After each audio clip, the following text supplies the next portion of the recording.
Hello Delhi, how is the जोश? लगा नहीं, मजा नहीं आया। मानुषी आइए, कुछ लगना चाहिए भाई। हाउ इज द जोश? सो हाउ इज मानुषी, कैसे हैं आप? मैं बहुत अच्छी हूँ। पहले तो आप सबको मेरा हेलो एंड नमस्कार। थैंक यू सो मच मेरे लिए वेट करने के लिए। I think I like to apologise कि मैंने आप सबको थोड़ा वेट कराया। एंड मैं बहुत खुश हूँ क्योंकि मैं आज 10 साल बाद मिरांडा हाउस आई हूँ। और ये बात बहुत कम लोगों को पता है कि मैं मिरांडा हाउस में 1 महीना पढ़ भी चुकी हूँ। वाओ। जी। और इसी स्टेज पे मैंने टॉन्स जो वेस्टर्न डांस सोसाइटी है उसका ऑडिशन दिया था। और वाओ। 1 महीना मैंने पढ़ाई नहीं की क्योंकि उस वक्त हमारा जो मेडिकल का रिजल्ट था, प्री मेडिकल टेस्ट का, वो डिले हो गया था उस साल। तो मैंने मैथ ऑनर्स में मिरांडा हाउस में एडमिशन लिया था। Wow. Okay, we have math students there. Okay, great. But तब तक पता चल गया था कि MBBS में हो जाएगा और मेरा पहला ऑप्शन तो MBBS ही था। तो मैं 1 महीना मैंने बहुत इन्जॉय किया यहाँ पे। मैं आती थी, मैं वेस्टर्न डांस सोसाइटी के साथ प्रिपेयर करती थी और अपने दोस्तों के साथ हम बस चिल करते थे। क्या बात है। तो मानुषी, क्योंकि आप यहीं की पढ़ी हैं, यहीं की चीज़ें की हैं, तो बचपन से शुरू करते हैं। बचपन की मानुषी कैसी थी? बचपन की मानुषी कितनी शरारती, कितनी पढ़ाकू तो बहुत थी। शरारती तो मैं इतनी नहीं थी। शरारत में मेरी बड़ी बहन मुझसे आगे रहा करती थी। क्या तो क्या करती थी शरारतें? वो मतलब मुझे ही करवाती थी हर चीज़। जैसे मम्मी की लिपस्टिक्स ख़राब कर देना, वो मेरे ऊपर कुछ पेंट करके एक्सपेरिमेंट करती रहती थी और मैं उनकी सुनती रहती थी जब तक मैं बड़ी नहीं होगी और मैंने ये नहीं कह दिया कि नहीं, आज मेरे ऊपर मेकअप नहीं होगा, आज आपके ऊपर मेकअप होगा। लेकिन बचपन से मैं बहुत शाय थी, रिज़र्व थी। और इसीलिए मुझे मेरी जो माँ है वो काफ़ी इनकरेज करती थी कि मैं पार्टिसिपेट करूं, क्योंकि मुझे डांस का बहुत शौक़ था। मैं पेंट करती थी, तो वो मुझे हमेशा पढ़ाई के सिवाय और भी चीज़ों में, एक्स्ट्रा करिकुलर्स में काफ़ी पुश करती थी। एंड मैं दिल्ली में बड़ी हुई हूँ, तो मैंने दिल्ली बहुत देखी है। जिस जिस दुनिया का आज मैं हिस्सा हूँ, मुंबई शहर में, फ़िल्मों से मैं बहुत दूर बड़ी हुई हूँ। तो बचपन में मैं पढ़ाकू थी। सिंसियर, मैं डेफिनेटली कहूँगी सिंसियर थी, लेकिन ऐसा नहीं था कि कभी कोई शरारत नहीं की। लेकिन अब जब मैं लोगों से बात करती हूँ और उन्होंने क्या शरारतें की अपने स्कूल में वो सुनती हूँ, तो मुझे रियलाइज़ होता है कि मैं उतना ही करके इतना खुश हो जाती थी। मैं सेंट थॉमसेस में पढ़ी हूँ और गर्ल्स स्कूल था। एंड आई थिंक गर्ल्स थोड़ी ज़्यादा सिंसियर होती है क्योंकि हम थोड़ा कॉन्सिक्वेंसेस से डरते ज़्यादा हैं। तो हम अगर कभी एक क्लास ही मिस कर लेते थे, वही हमें बहुत एक्साइटिंग लगता था। आई थिंक मैक्स तो मैंने यही किया होगा कि बास्केटबॉल कोर्ट चली गई है, इंग्लिश की क्लास चल रही है और वो बस टीचर को पता नहीं, और मुझे उसी में बहुत एक्साइटमेंट फील हुई थी। हाँ। थोड़ा थोड़ा लेम था मेरा शरारत। That's good. लेकिन शरारत भी बहुत ज़रूरी होती है, ज़िंदगी का हिस्सा होती है। आपने कहा मम्मी ने आपको बहुत सपोर्ट किया था। आपकी मम्मी आपकी मिस वर्ल्ड की जर्नी में भी काफ़ी साथ रही। तो कैसे मिस इंडिया सोचा, वहाँ से जर्नी हुई, मम्मी ने किस तरीके से आपको सपोर्ट किया? क्योंकि मम्मी पापा दोनों डॉक्टर हैं आपके। मैं डेफिनेटली अपनी मम्मी को सबसे ज़्यादा श्रेय दूंगी, क्योंकि उन्होंने मुझे समझा। कभी मुझे उन्हें जाके ये बताना नहीं पड़ा कि मैं ये करना चाहती हूँ, क्योंकि हम जहाँ बड़े हुए हैं वहाँ पर फिल्मों के बारे में सोचना या फिर मिस इंडिया के बारे में सोचना, ये सब बहुत कोई कोई आम चीज़ नहीं है। मेरे परिवार में मुझे पता था कि अगर मैं सोचूंगी कि मैं फिल्मों में जाना चाहूँगी, तो मेरे परिवार में ऐसा कोई नहीं था जो मुझे गाइड कर सके। तो मेरे पेरेंट्स डॉक्टर्स थे, तो मैंने बहुत पहले ही सोच लिया था कि मैं भी डॉक्टर ही बनूंगी। लेकिन क्योंकि मुझे एक प्लेटफॉर्म मिला मिस इंडिया के थ्रू, और फिर जब मिस वर्ल्ड जैसा एक आपके पास टाइटल होता है, तो वो आपके लिए कई रास्ते खोल देता है फिल्म इंडस्ट्री में जाने के लिए। सो उस जर्नी में, क्योंकि बहुत बड़ा बदलाव होता है, एक नए शहर में जाना जहाँ पर आप किसी को जानते नहीं हो, एक ऐसी इंडस्ट्री में जाना जो बहुत ही टाइट निट है, तो वहाँ पर जाकर एक किसी तरह से सिर्फ एक फ़िल्म साइन करना ही एक बहुत बड़ा चैलेंज होता है, पर वहाँ पे डटे रहना वो भी एक बहुत बड़ी जर्नी है, जो आप तो जानते ही होंगे, आप कितने एक्टर्स से बात करते हैं। तो आप बिना सपोर्ट के आप नहीं कर सकते। आप जब घर वापस जाते हैं तो आप चाहेंगे कि आपके आसपास ऐसे लोग हों जो आपको अनकंडीशनली लव करते हैं। पेरेंट्स के सिवाय आपको अनकंडीशनली लव कोई वैसे कर भी नहीं सकता। तो मैं फॉर्चुनेट हूँ दैट मुझे ऐसी एक मदर मिली जो मुझे समझती हैं। आज भी अगर कुछ भी होता है तो मैं उनसे डिस्कस कर सकती हूँ, मैं उनसे अपनी फीलिंग्स बिना सोचे समझे मैं उन्हें बता सकती हूँ। और मेरे लिए वो मेरी बेस्ट फ्रेंड है एंड मेरे लिए एक बहुत बड़ा सपोर्ट रही हैं। और जब मैंने फ़िल्मों में जाने का डिसीजन लिया तो उनके लिए भी वो ऑलरेडी एस्टैब्लिश थे यहाँ दिल्ली में, लेकिन अपना सारा एस्टैब्लिशमेंट छोड़कर मुंबई में मेरे लिए शिफ्ट होना और वहाँ पर फिर से शुरू करना, वो मेरे लिए एक बहुत बड़ा उन्होंने योगदान दिया है, जिसके कारण आज जो भी मैं कर पाई हूँ वो उसी सपोर्ट के कारण कर पाई हूँ। तो पहला रिएक्शन क्या था पेरेंट्स का जब आपने बोला कि बम्बई चलना है? प्रेपरेशन। पेरेंट्स का रिएक्शन क्या था? पेरेंट्स का रिएक्शन, मैंने कभी ऐसे बिठा के उन्हें बोला नहीं कि मुझे मिस इंडिया में जाना है। मुझे शौक था पैजेंट्स का, और मेरे फादर डीआरडीओ में साइंटिस्ट थे, तो वहाँ पे हम डिफेंस एरिया में रहते थे। इनफैक्ट मैं यहीं विश्वविद्यालय के उस पार बड़ी हुई हूँ, तो वहाँ पे कई आर्मी और एयरफोर्स के भी बच्चे होते थे, और वहाँ वो अपनी लड़कियों को बहुत भेजते हैं ब्यूटी पैजेंट्स में। तो क्योंकि मैं टॉल थी और तो वो बाकी की जो आर्मी वाइफ्स थी वो मेरी मदर को कहती रहती थी कि इसको आप मॉडलिंग में भेजो, इसको आप डेफिनेटली मिस इंडिया के लिए भेजना। तो वो बचपन से आई थिंक वो सुन के वो भी थोड़े से वार्म अप हो चुका था उनका कि शायद हाँ नहीं इट्स ओके, ट्राई तो करना चाहिए, एक्सपीरियंस है और अच्छा एक्सपीरियंस है, आप बहुत कुछ सीखते हो उस जर्नी के थ्रू। तो मुझे कभी ऐसे बिठा के बताना नहीं पड़ा कि मैं ये करना चाहती हूँ। उन्होंने मैं कॉलेज के फेस्ट में आई हुई थी एम्स में दिल्ली, और वहाँ पे campus princess, I don't know अगर अभी भी कैंपस प्रिंसेस होता है या नहीं, लेकिन उन्होंने बीच में एक इनिशिएटिव शुरू किया था जहाँ वो कॉलेजेस में जाके स्काउट करते थे टैलेंट के लिए।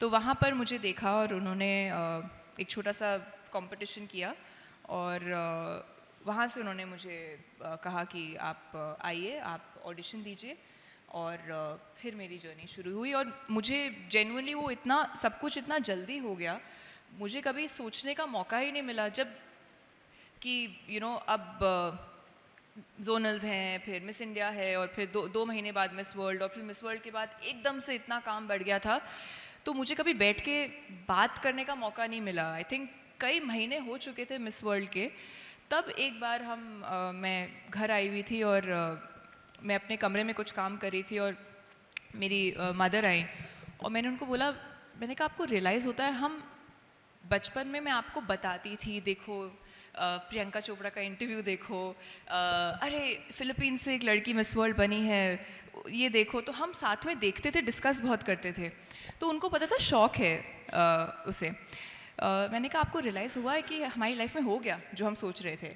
तो वो रियलाइजेशन बहुत बाद में हुई। मानुषी, हम सब जानते हैं कि आप मिस वर्ल्ड रही हैं, आपने देश का नाम गौरवान्वित किया है, लेकिन इस सफलता के मायने आपके लिए क्या थे जब आपको ताज पहनाया गया, लाइफ एकदम से चेंज हुई, तो इस सक्सेस के मायने क्या रहे? मैं कहूँगी कि जब हम बिल्कुल स्कूल से निकलकर कॉलेज में जाते हैं, और तो एक तरह से हम वर्ल्ड में अपनी एंट्री शुरू कर रहे हैं, उस वक्त आपका एक्सपीरियंस 0 होता है, कॉन्फिडेंस 100 होता है। तो तब आपको लगता है आप तो ये कर लोगे, वो कर लोगे, आपको सब पता है, आप किसी की नहीं सुनते हो। और धीरे धीरे एक्सपीरियंसेस जब होते हैं लाइफ के, आपको तब रियलाइज़ होता है कि कितना कुछ सीखना है, कितना कुछ नहीं आता, और आपको तब समझ आता है कि कितना ग्रो करना है आपको।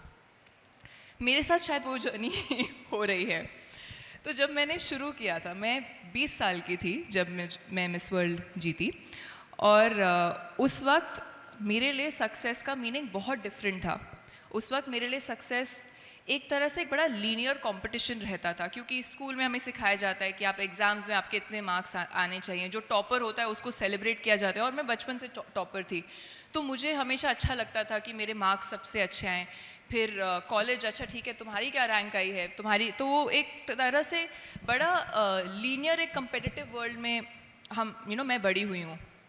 और फिर जब लाइफ शुरू होती है आपको रियलाइज़ होता है कि लाइफ एक लीनियर कंपटीशन नहीं है, वो अप्स डाउन्स और उसके कई एस्पेक्ट्स बन जाते हैं। तो आज मेरे लिए सक्सेस का डेफिनेशन बहुत डिफरेंट है। आज मैं कहूँगी कि अगर मैं हर एस्पेक्ट में, चाहे वो मैं अपने रिलेशंस में, as a daughter, as a friend, अपने प्रोफेशन में, अपने स्पिरिचुअल ग्रोथ में, और अपने पर्सनल, अपने हेल्थ में, इन सभी एस्पेक्ट्स में अगर मैं कल से थोड़ी बेहतर हूँ तो मुझे ऐसा लगता है कि मैं सक्सेस हूँ। बिल्कुल, बहुत अच्छी बात कही है। सक्सेस का मतलब ही यही है कि आप अपने को हर रोज़ बेहतर करें। और हर एस्पेक्ट में। एंड यहाँ सब स्टूडेंट्स हैं, और मैं सभी को ये कहना चाहूँगी कि करियर बहुत इम्पॉर्टेंट है। मेरे लिए मेरा करियर सबसे ज़्यादा मायने रखता है, मेरी टॉप प्रायोरिटी है। तो हमेशा उसको पूरे फोकस के साथ, पूरे डेडिकेशन के साथ, पूरी मेहनत के साथ परस्यू करो, लेकिन अपनी सारी हैप्पीनेस अपने करियर में मत डालो। जो खुशी होती है ना, वो आपको छोटी चीज़ों से ही आती है। तो वो खुशी अगर आप अपने मार्क्स में या अपने सिर्फ अपने करियर में ढूंढोगे तो आपके लिए बहुत मुश्किल हो जाएगा आगे जाके। आई मीन डेफिनेटली मैं आप लोगों से थोड़ी बड़ी हूँ, तो मैं आपको इतनी एडवाइस दे सकती हूँ दैट लाइफ की जो सक्सेस होती है वो कई पैरामीटर्स में मेजर की जाती है, सिर्फ एक चीज़ से नहीं। बिल्कुल सही बात है। सक्सेस को आप एक पैरामीटर पे नाप ही नहीं सकते हैं, क्योंकि वक्त के साथ बदलते हैं, पैमाने इसके बदलते। लेकिन मनुष्य के मिस वर्ल्ड के जो भी आपके एक्सपीरियंसेस रहे, अब आप क्योंकि सिनेमा का हिस्सा हैं और इतनी फिल्में कर चुकी हैं, लेकिन वहाँ की ऐसी कौन सी लर्निंग रही जो आपको इस इंडस्ट्री में काफ़ी काम आई? वहाँ से ऐसी क्या सीख रही, क्या लर्निंग रही? लत लगी? अच्छा, नहीं, फिल्म इंडस्ट्री ऐसी जगह है, आप उसकी लत ना ही लगे तो। क्या सीखा? Okay, What you learned from?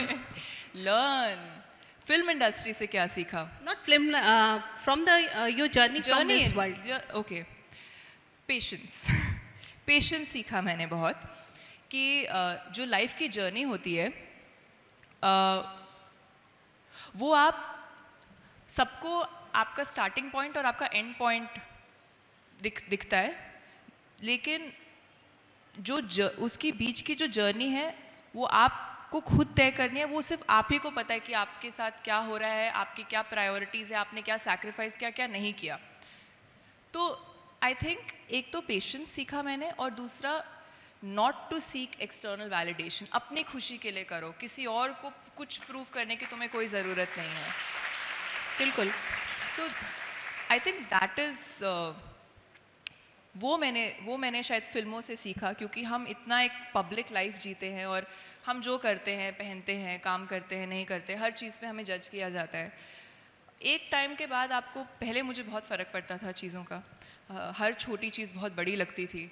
फिर एक दिन मैंने रियलाइज़ किया कि ये सिर्फ फिल्म इंडस्ट्री की बात नहीं है, शायद हम सब ये फेस करते हैं कि हम सबको किसी ना किसी वे में जज किया जाता है। शायद स्केल बढ़ जाता है जब आप फिल्मों में काम करते हैं, तो वो दूसरों के लिए जीना मैंने शायद बंद कर दिया। एक्ट्रेसेस को वैसे भी जज ज़्यादा किया जाता है, कहना चाहिए। एक्टर्स को भी किया जाता है अलग वे में, बट आई मीन ऐसा भी होता है हमारी सोसाइटी में कि जो जेंडर के बेस पे आपको अलग तरह के आपके पैरामीटर्स होते हैं और आपको अलग तरह से देखा जाता है, तो वो ही चीज़ मैग्नीफाई होके शायद एक फ़ीमेल एक्टर पे भी आ जाती है। हाँ, लेकिन आपने जेंडर्स की बात की तो एक बात सिक्योरिटी की भी होती है। वुमेन सिक्योरिटी को लेके भी अक्सर सवाल उठते हैं। तो मनुष्य इंडस्ट्री में कितना चेंजेस पा रही हैं आप सेट पे? जैसे पहले सुनती होंगी बहुत सारी एक्ट्रेसेस कहती थी कि उनके पास वैनिटी वैन नहीं होती थी, रूम नहीं होता था, कैसे वो लोग एडजस्ट करते थे। अब इंडस्ट्री बहुत बदल रही है, कितना सेफ सिक्योर पाते हैं आप अपने आप को इंडस्ट्री में? देखिए अब तो एक तरह से एक प्रॉपर इंडस्ट्री बन चुकी है, तो डेफिनेटली कुछ एक बेसिक चीज़ें होती हैं। अगर आप कहीं आउटडोर शूट कर रहे हैं तो एक बेसिक रिक्वायरमेंट होती है कि एक वैनिटी वैन हो जहाँ पर सब चेंज कर सके, एक जगह हो। तो आई मीन मुझे तो इंडस्ट्री में आए बहुत ही कम समय हुआ है, तो मैं पहले की तो बात नहीं कर सकती, लेकिन मैं ये ज़रूर कहूँगी कि अब काफ़ी हद तक एक ऑर्गेनाइज्ड प्रोफेशन तो बन चुका है। आप जेन ज़ी है ना, तो आप ज़्यादा Gen Z। चेंजेस नहीं बट डेफिनेटली काफ़ी ऑर्गेनाइज्ड है। और मैं ये कहूँगी हर इंडस्ट्री की तरह इस इंडस्ट्री में भी हर तरह के लोग हैं। मैं शायद ऐसे लोगों के साथ काम कर रही हूँ जहाँ पे इस चीज़ें बहुत ही ऑर्गेनाइज होती है, तो इन चीज़ों के लिए हमें कोई प्रॉब्लम इतनी होती नहीं है। लेकिन ये एक बहुत बेसिक चीज़ है, जो चाहे आप मेल हो या फीमेल हो, अगर आप एक्टर हो सेट पे, तो एक बेसिक रिक्वायरमेंट होती है कि आपके पास एक जगह हो, क्योंकि विजुअल मीडियम है एक्टिंग, तो ऑफकोर्स कॉस्ट्यूम, मेकअप, ये सब एक उसका बहुत बड़ा पार्ट बन जाते हैं। तो उसके लिए आपको एक डेजिग्नेटेड जगह चाहिए जहाँ आपकी पूरी टीम काम कर सके। बिल्कुल। थोड़ा सा अब आपकी फिल्मों पे आते हैं जी। मानुषी, आपकी पहली फिल्म थी सम्राट पृथ्वीराज, यशराज फिल्म्स की हीरोइन बनना हर किसी का सपना होता है जो एक्टिंग में आना चाहती है, एक्ट्रेसेस आना चाहती हो, चाहे हीरो हो। आपके लिए वो मोमेंट क्या था? पहला फ़ोन किसने किया यशराज से? क्या चीज़ें हुई थी उस समय कि संयोगिता बनना है? तो पहला ऑफर मुझे यशराज से नहीं आया था, लेकिन आदित्य चोपड़ा सर वो पहले इंसान थे जिन्होंने मुझे ये महसूस कराया कि मैं एक्टिंग कर सकती हूँ, या उन्हें मुझ में काफ़ी कॉन्फिडेंस था। और जब मुझे पता चला कि मैं यशराज से लॉन्च हो रही हूँ, तो मुझे लगा कि मैं वो सफ़ेद साड़ी और उनकी वो एक चांदनी शिफॉन की जैसी साड़ी। या शिफॉन साड़ी वाली हीरोइन बनूंगी, लेकिन ऐसा नहीं हुआ। मैंने उनके साथ 2 फिल्में की और दोनों फिल्मों में मुझे बिल्कुल भी ये सब करने के लिए नहीं मिला। मुझे लगा कि शायद हम स्विट्ज़रलैंड में शूट करेंगे या इटली में जाके सॉन्ग शूट करेंगे। मेरी पहली फिल्म एक पीरियड फिल्म थी, तो हमें सब इंडिया में ही शूट करना था। और दूसरी फिल्म भी एक स्मॉल टाउन इंडिया की कहानी थी, तो उसमें भी कोई स्कोप नहीं था बाहर जाने का। तो मेरा एक्सपीरियंस बहुत अलग था जो मैंने सोचा उससे। थोड़ा एलोब्रेट करिए, कैसा था? पहली पिक्चर थी।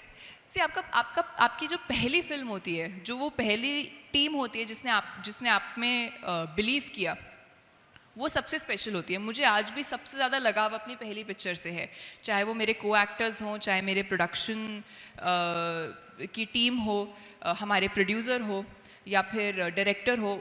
उनके साथ आप एक तरह से एक स्टूडेंट की तरह आप जाते हैं सेट पे, और आप बिल्कुल एक ब्लैंक कैनवस होते हैं। तो वो जो एक रिलेशन बन जाता है ना, वो आई थिंक बाकी फिल्मों से हमेशा थोड़ा ज़्यादा स्पेशल रहता है। तो मेरे लिए मैं बहुत बायस्ड हूँ उस प्रोजेक्ट के टुवर्ड्स। मेरे लिए वो सभी लोग बहुत स्पेशल हैं।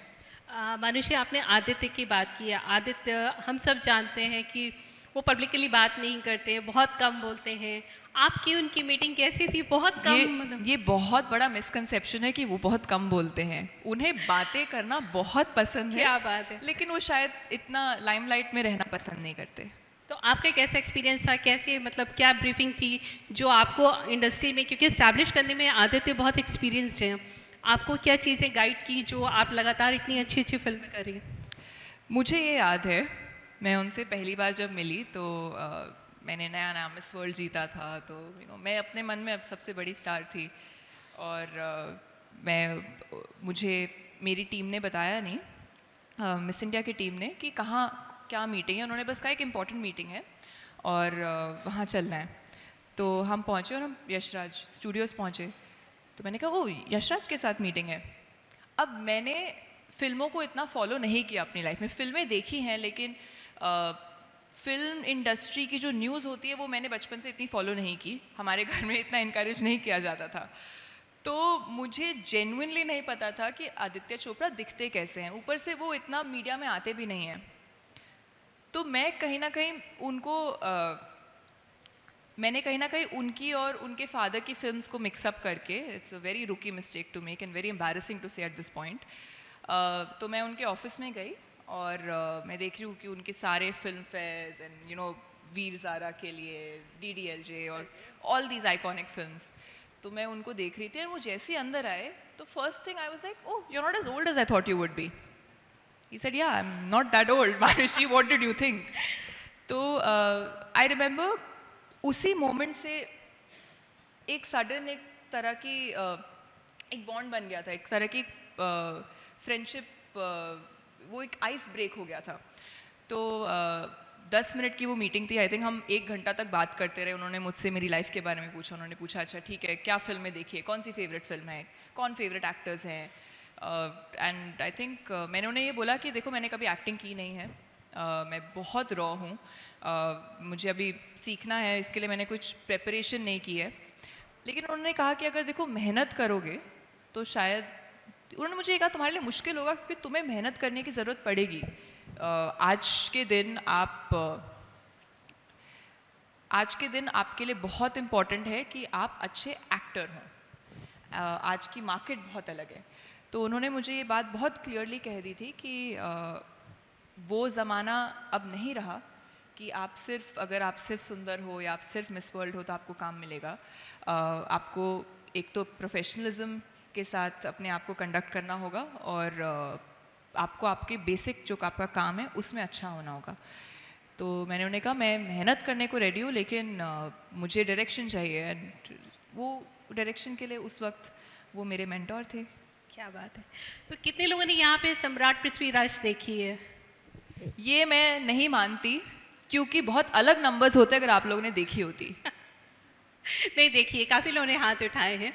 तो ओके, आई बिलीव यू. तो मानुषी, मेरा एक सवाल ये भी है, इसमें एक सीन बड़ा ज़बरदस्त है जब संयुक्ता को पृथ्वीराज ले जाते हैं. वो सीन लेकिन शूट करना आसान नहीं रहेगा. मैं चाहूँगी कि आप इसे शेयर करें, वो सीन की शूटिंग की कुछ मेमोरीज.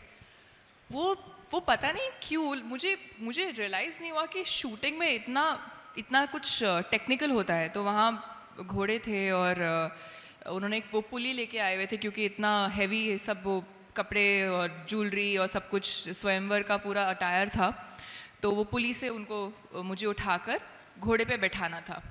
अब सुबह सुबह तो घोड़ा बहुत खुश है कि चलो उसको ट्रेन वेन करके वहाँ पे खड़ा कर दिया. अब वो जब तक दोपहर हुई, क्योंकि वो शॉट कभी राइट कभी लेफ्ट, अब वो एनिमल है ऑब्वियसली वो मूव तो करेगा. अब उसकी इंटेलिजेंस देखो.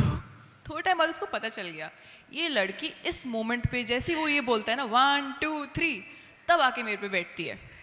उसी वक्त में जब हवा में होती है ना उसी वक्त वो मूव करता. तो हमें अगले दिन वो दूसरा घोड़ा लेके आए.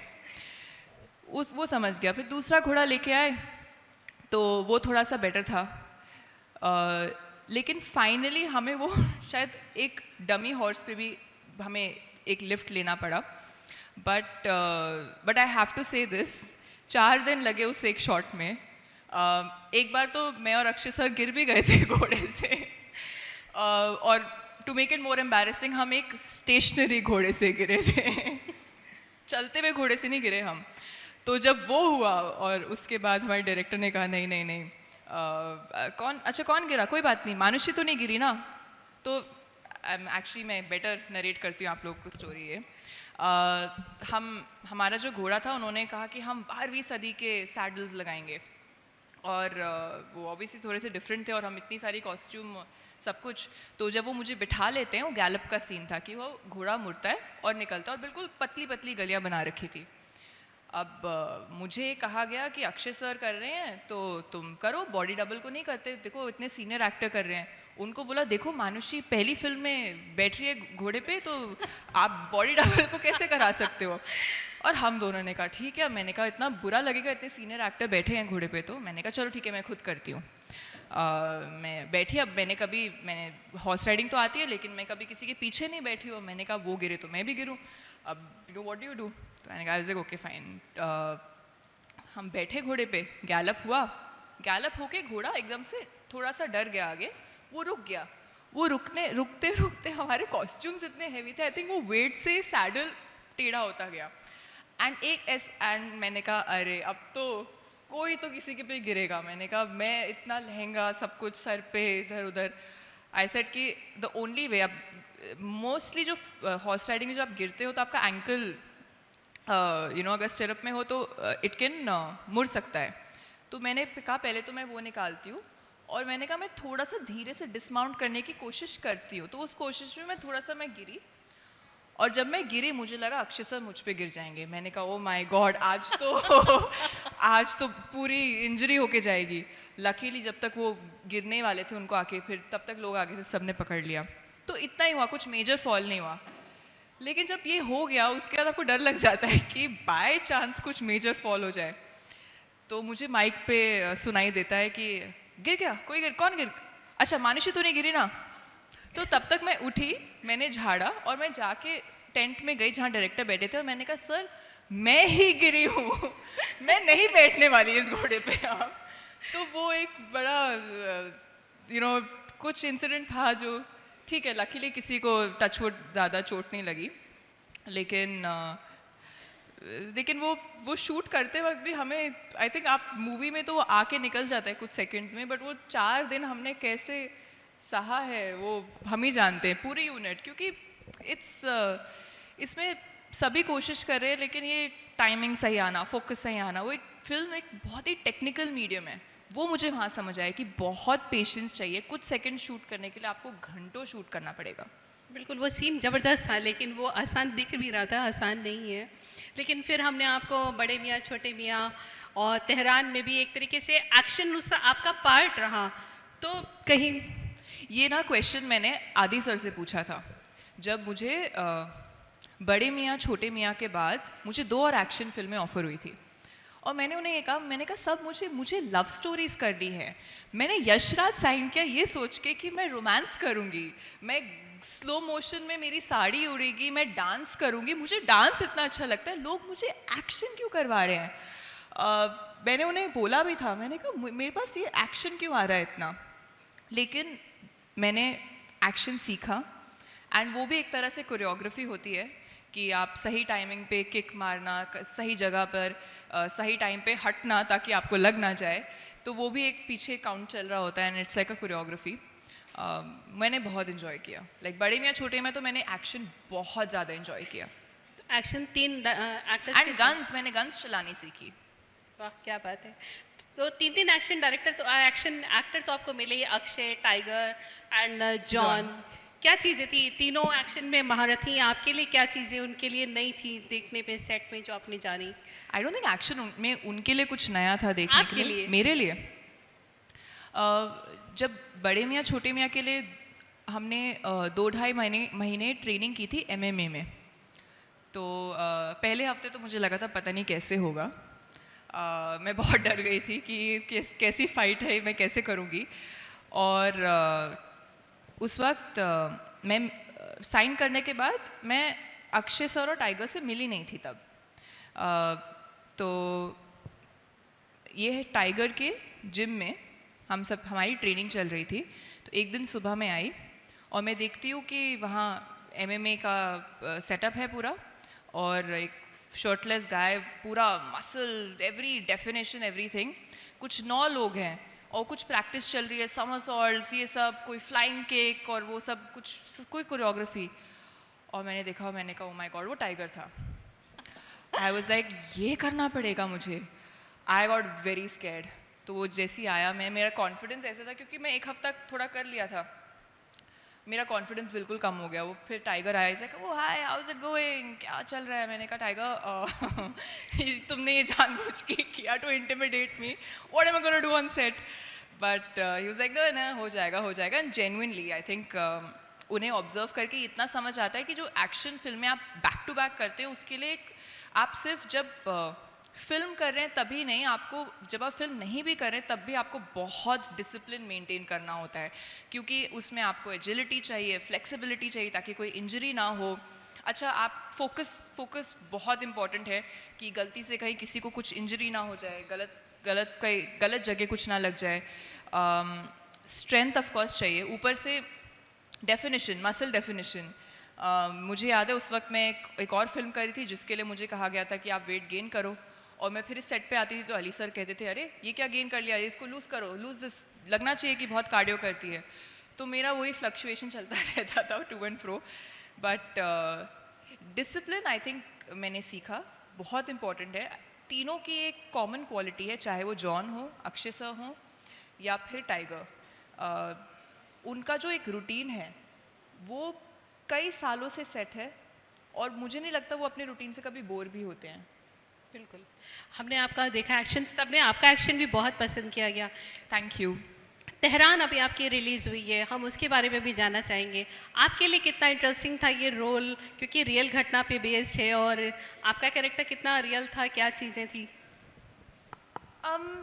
वेल मेरे लिए तेहरान मेरी पहली एक्शन फिल्म थी। बिल्कुल तेहरान फिनिश करते ही मैं बड़े मियाँ छोटे मियाँ मैंने शूट शुरू कर दिया था। तो it was an interesting process. अलग फिल्म थी और उस फिल्म पे मैंने पहली बार गन्स चलाने सीखे। हमारे जो एक्शन डायरेक्टर थे उन्होंने मुझे एक गन दी एंड उन्होंने कहा चलो इसको, मुझे एम्प्टी शेल्स थे, फायर करके दिखाओ। तो आई रिमेंबर पहली बार मैंने फायर किया तो उन्होंने मुझे कहा, यू नो तुमने एक चीज़ बहुत अच्छी की। मैंने कहा क्या? उन्होंने कहा तुमने ब्लिंक नहीं किया। मैंने कहा अच्छा, इसे नॉर्मली लोग डर जाते हैं। आई was like, well I am a defence kid, not that scared but okay. But guns मैंने तेहरान पे सीखी, बट मार्शल आर्ट्स मैंने बड़े मियाँ छोटे मियाँ के लिए सीखी। ग्रेट, थोड़ा ऑडियंस के भी सवाल ले लेते हैं, आप में से जो सवाल पूछना चाहें तो।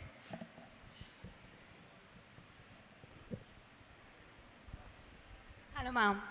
मानुषी मैम, आपने अपना नाम बताइए। जी, मेरा नाम आरती है, मैं यहीं पे अध्यापिका हूँ पॉलिटिकल साइंस डिपार्टमेंट में। मानुषी मैम, मुझे ये पूछना है कि हमने इस पूरे सेशन में आपके सिनेमा के बारे में, मिस यूनिवर्स के बारे में बात करी। मुझे ये पूछना है कि आपने मासिक धर्म पे भी, मेंस्ट्रुअल हाइजीन पे भी काफ़ी काम किया है। आपका एक इनिशिएटिव भी है प्रोजेक्ट शक्ति, तो मैं चाहती हूँ कि आप उस बारे में भी कुछ बताएं कि आपने क्यों उस पर्टिकुलर एरिया पे काम करना शुरू करा, क्योंकि मेरा पीएचडी पे इसी पे काम है, menstrual hygiene and human rights. Okay. तो प्लीज़। मैं आई थिंक मैं कॉलेज में जब थी, मेरा कॉलेज सोनीपत में था और उस वक्त हम सेकेंड ईयर के स्टूडेंट्स, जब आप सेकेंड प्रोफेशनल में जाते हैं तो आपकी पोस्टिंग लगती है और हर 2 महीने आपकी पोस्टिंग चेंज होती है। तो मेरी पहली पोस्टिंग जनरल सर्जरी में थी, तो 2 घंटा हर रोज़ आपको किसी सीनियर डॉक्टर को असिस्ट करना होता है। तो उसमें आपको सिखाते हैं कि अब सबसे पहली चीज़ होती है हिस्ट्री लेना, पेशेंट की हिस्ट्री लेना।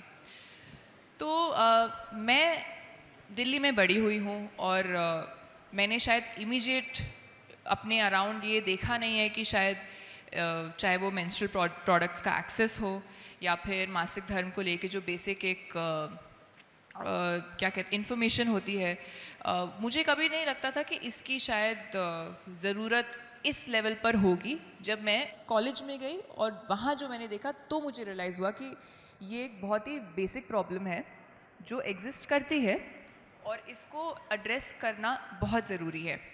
तो वहाँ पर अलग अलग तरह की, जब हम फीमेल्स की हिस्ट्री लेते हैं तो ऑफ कोर्स हम उनसे उनकी मेंस्ट्रुअल हिस्ट्री भी लेते हैं। तो वहाँ पर जाकर समझा मैंने कि इसको बहुत ज़्यादा निगलेक्ट किया जाता है और उस वक्त शायद लोगों को ये समझ नहीं आता या उन्हें ये रियलाइज़ नहीं होता कि इसके लॉन्ग टर्म इम्प्लिकेशंस क्या हो सकते हैं। हमारे घर में हमारी जो एक हेल्पर आंटी आया करती थी, जो मेरा और क्योंकि मेरे पेरेंट्स वर्किंग थे, तो जब मॉम जब तक घर नहीं आती थी ऑफिस से, तो मेरे और मेरे ब्रदर के साथ हमारी एक आंटी रहती थी। तो उन्हें उस वक्त बचपन में तो पता नहीं था, बट जब ये मैंने बात अपनी मदर से डिस्कस की तो उन्होंने मुझे बताया कि वो काफ़ी सालों से कंसीव करने की कोशिश कर रही हैं, लेकिन क्योंकि उन्हें कभी कोई बचपन में इन्फेक्शन हुआ होगा कुछ, तो वहाँ पे फाइब्रोसिस के कारण वो कंसीव नहीं कर पा रही हैं। तो आई हैव सीन कि उनको कितना इस चीज़ का एक emotional trauma, mental trauma, the feeling of I am not enough, मैं शायद अपने हस्बैंड को या मैं I am not able to give a child, वो एक बहुत आपको उस एज पे तो रियलाइज़ नहीं होता, but as you grow old आपको रियलाइज़ होता है कि वो एक बहुत बड़ा ट्रॉमा होता है। एंड वो एक बेसिक सी चीज़ है जो it's a very simple hygiene, एक बहुत बेसिक प्रैक्टिस होती है जो कि हर जगह नहीं प्रैक्टिस की जाती। तो वहाँ से शायद ये आइडिया शुरू हुआ कि हम अवेयरनेस फैलाते हैं, बात करते हैं। फिर हम जब बात करते थे तो वो कहते थे कि बहुत महंगा होता है, लाइक हर महीने कौन इतना खर्च करेगा, तो कोई कपड़ा यूज़ कर लेते थे या जो भी घर पे कुछ भी एब्जॉर्बेंट मिल जाता था। तो उस पे भी रियलाइज़ किया कि शायद हमारे जो प्रोडक्ट्स हैं, ऑफ कोर्स हमारे कई ऐसे जेनेरिक ब्रांड्स भी मिलते हैं जो आप एक किसी भी गवर्नमेंट हॉस्पिटल से ले सकते हैं, लेकिन उनकी भी सप्लाई एक लिमिटेड होती है और उनका इतना पेनिट्रेशन है नहीं सोसाइटी में। आप अंदर जाएंगे तो शायद उनके पास भी अवेलेबिलिटी नहीं है जो हमारे पास है। मोस्टली फीमेल्स अपने हस्बैंड्स पे, अपने फादर्स पे डिपेंड करती है कि वो जाके प्रोडक्ट्स उनके लिए ख़रीद के लाएंगे। उन्हें शर्म आती है एक मेल शॉपकीपर से इस तरह के प्रोडक्ट्स मांगने के लिए। तो I think journey in ideas पे, इन प्रॉब्लम्स को देख के वो जर्नी शुरू हुई एक अवेयरनेस कैंपेन की तरह। लेकिन जब मैं मिस इंडिया बन गई थी तो फिर I could put together a team, क्योंकि उस वक्त लोग इंटरेस्टेड थे मेरे साथ काम करने के लिए।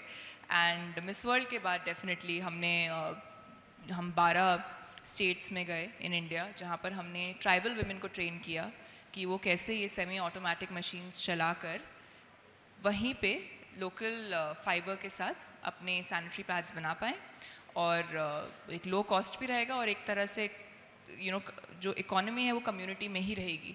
तो उसमें हमें रियलाइज़ हुआ कि एम्प्लॉयमेंट भी मिलती है, अवेयरनेस भी होती है, और एक तरह से हम ट्राई करें कि उस कोशिश में कि वो प्रोडक्ट भी उन जगहों पे पहुँचे।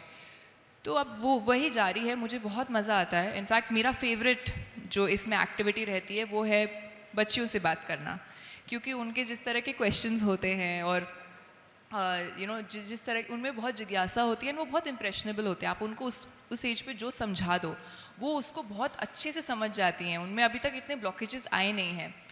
तो मैं अभी भी करती हूँ, हम स्कूल्स में जाके बात करते हैं। हम एक ऐसी टीचर अपॉइंट करते हैं जो उनके लिए एक तरह से, अगर वो घर पे उनके पास कोई ऐसी ओल्डर फीमेल नहीं है जिससे डिस्कस कर सकें वो, तो वो उन टीचर के साथ जाके बात कर सकें। तो अब मुझे आई थिंक प्रोडक्ट के साथ साथ मुझे अवेयरनेस में बहुत मज़ा आता है। बिल्कुल। Next question. मेरा नाम कृष्णा सेन है, मैं किरोड़ीमल कॉलेज से हूँ। मानुषी मैम, मेरा कुछ सवाल तो नहीं था, एक कॉम्प्लीमेंट देना चाहता हूँ, आप बहुत सुंदर लग रही है। Thank you. सवाल पूछिए, सवाल। Thank you. Hello ma'am. Hi. Hi. Hi, मेरा नाम प्रेरणा कश्यप है। सबसे पहले जो उन्होंने कॉम्प्लीमेंट किया आपको मैं भी करना चाहती हूँ, आप बहुत खूबसूरत लग रही हैं। Thank you. और मैं DRDO में काम कर चुकी हूँ। ओके। तो कौन से लैब में? लैब में नहीं थी, मैं हेडक्वार्टर में काम करती थी। ओके। हाँ, तो उसके बाद मैं मीडिया में आ गई हूँ।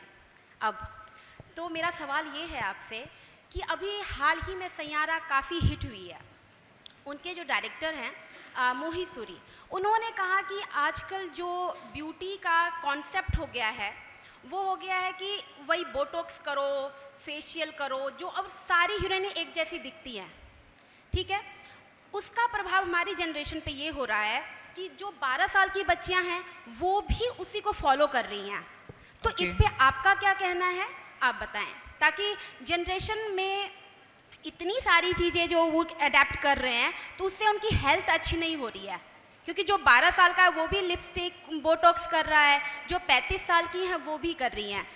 इसमें ये कहूँगी, पहली बात तो आपने मोहित सर को मिसकोट किया। उन्होंने ये कभी नहीं कहा कि ये बहुत, उन्होंने बस ये कहा कि उन्हें एक तरह का लुक चाहिए था अपने कैरेक्टर के लिए। जैसे मैंने कहा कि फ़िल्म एक विजुअल मीडियम है, आपको आपके कैरेक्टर की तरह लगना है। चाहे जैसे आपने बोटॉक्स कहा, चाहे आपने बोटॉक्स कराया है नहीं कराया है, आपको आपके कैरेक्टर की तरह लगना है। You have to be true to that. तो वो एक आपने बात थोड़ी मिसकोट कर दी उनकी। लेकिन मैं ये कहूँगी दैट देखिए, आप जैसे दिखते हैं वो एक बहुत ही पर्सनल चीज़ है, वो कोई और आपको जज नहीं कर सकता। एज लॉन्ग एज आप एक बहुत इन्फॉर्म्ड डिसीजन ले रहे हैं, क्योंकि आज एंड प्लास्टिक सर्जरी कोई न्यू चीज़ नहीं है। अगर आप देखें हमारे वेदों में इसका मेंशन कई सेंचुरी से चलते आ रहा है ये। बट इम्पॉर्टेंट बात यह है कि वो एक पर्सनल चॉइस होनी चाहिए और एक इन्फॉर्म डिसीजन होना चाहिए। क्योंकि मैं एक मेडिकल स्टूडेंट रह चुकी हूँ, मैं समझती हूँ कि अगर आज कोई ऐसा ट्रीटमेंट आता है तो शायद मैं उसको समझ पाऊँगी कि वो आपके लिए विजुअली क्या चेंजेस आप में ला रहा है, उसके क्या रिस्क हो सकते हैं, क्या साइड इफ़ेक्ट्स हो सकते हैं। मैं ये कहूँगी इसमें कुछ सही गलत नहीं है, जो आपको सही लगे, जिससे आपको लगता है कि आपका शायद कॉन्फिडेंस बढ़ता हो, वो ठीक है। बट ये एक तरह से to set it as an example I don't believe in, क्योंकि मैं डेफिनेटली एक ऐसे बैकग्राउंड से हूँ, मैंने मिस वर्ल्ड में कम्पीट किया है जहाँ पर हर कंट्री से अलग रेसेस, अलग तरह की लड़कियाँ आती हैं, और ऐसा नहीं है कि एक ही कंट्री की लड़की को ताज दिया जाता है। तो मैं ये ज़रूर मानती हूँ कि जो एक ब्यूटी होती है वो एक बॉक्स में फ़िट होने से आप किसी को ब्यूटीफुल नहीं कह सकते। वो क्वालिटी जो है वो एक इन्नेट क्वालिटी होती है, पर फिज़िकली कोई कैसा दिखना चाहता है ये उनकी मर्ज़ी है। आई डोंट थिंक हम उनको जज कर सकते हैं, और मुझे ये नहीं लगता कि सारी एक्ट्रेसेस एक जैसी दिखती हैं। मैं तो उनके साथ उठती बैठती हूँ, हम सब बहुत अलग दिखते हैं। ये भी एक और मिसकंसेप्शन है। एक लास्ट क्वेश्चन ले सकते हैं? एक सवाल मैं पूछना चाहता हूँ मैम। आपकी पहली फिल्म के जो निर्देशक डायरेक्टर थे वो भी डॉक्टर हैं जी। आप भी मेडिकल प्रोफेशन से गई थी जी। इसका कुछ फायदा हुआ आपको, या डॉक्टर साहब ने कभी? मुझे लगा शायद कुछ नेपोटिज्म मुझे भी फायदा हो जाए, पर हुआ नहीं। अच्छा, तो डॉक्टर सोचा मैंने कि मैं भी अपनी टीम यहाँ खड़ी करती हूँ। डॉक्टर साहब उतने ही जिद्दी सेट पे भी होते हैं जितने वो बाहर हैं, या वहाँ सॉफ्ट होते हैं? नहीं, वो बिल्कुल, वो बहुत ही नरम दिल इंसान हैं। वो मेरे लिए एक फादर लाइक फिगर हैं। आज भी मुझे कभी कोई सेट पे परेशानी होती है, ऐसा कई बार होता है कि ये क्या हो रहा है वर्क प्लेस पे, तो मैं उन्हीं को सबसे पहले फ़ोन करती हूँ कि सर मैं क्या करूँ, मैं कैसे डील करूँ इस सिचुएशन के साथ। वो बहुत ही इमोशनल है, उनकी एक बेटी भी है, तो वो लड़कियों को लेके तो बहुत ज़्यादा प्रोटेक्टिव रहते हैं।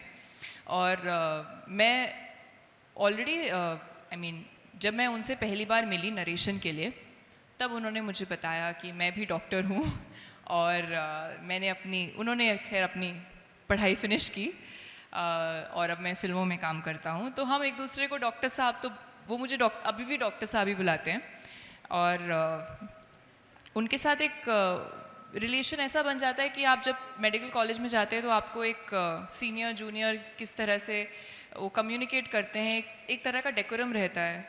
तो जब भी मैं उनसे मिलती हूँ या जब मैंने उनके साथ काम किया, तो मेरे लिए एक ईज़ ये था कि मेरे लिए एक फेमिलियर स्पेस थी। मेरे लिए चेंज उतना बड़ा नहीं था शायद अगर मैं किसी फिल्म इंडस्ट्री के बॉर्न एंड ब्रेड इंसान के साथ काम करती उस वक्त, क्योंकि वो समझते थे कि मेरी क्या लिमिटेशंस होंगी या मेरे क्या चैलेंजेस होंगे, क्योंकि वो भी उस जर्नी से गुजर चुके हैं। तो वो एक चीज़ हेल्प रही। लेकिन हाँ, मुझे शायद उन्हें इसके बाद फ़ोन करके बोलना चाहिए कि आप अगली फ़िल्म कौन सी बना रहे हो, और आप क्या लिख रहे हो, क्योंकि ये आपने मुझे अच्छा आइडिया दिया। मुझे उनके साथ कहूट करना चाहिए। बिल्कुल करना चाहिए, बिल्कुल। मानुषी, आपका बहुत बहुत धन्यवाद जागरण संवादी में आने के लिए, अपने अनुभवों को साझा करने के लिए। Thank you so much.